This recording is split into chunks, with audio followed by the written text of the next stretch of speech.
Welcome to Let Me Fix This. Enjoy the video. Start by assembling ingredients.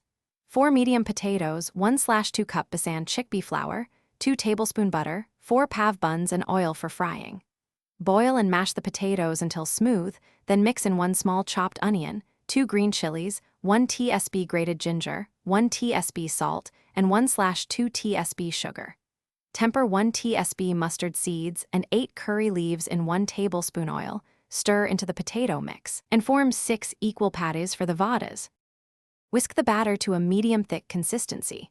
1/2 cup Besan, 1/4 tsp turmeric, 1/4 tsp baking powder, and 1/4 tsp salt, adding water gradually.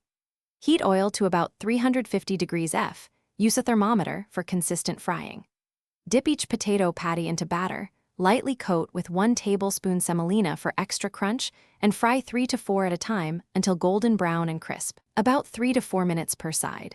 Drain on a rack, then brush each vada with 2 tsp melted butter while hot. Toast each of the 4 pav for about 30 seconds per side with 1 tsp butter so the exterior crisps and the interior stays soft. Spread 1 tsp green chutney on the interface.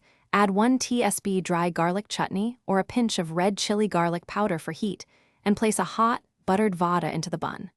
Press gently, serve immediately with lime wedges and extra chutney on the side.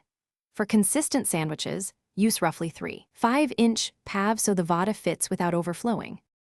Thanks for watching. If you found this helpful, don't forget to like and subscribe.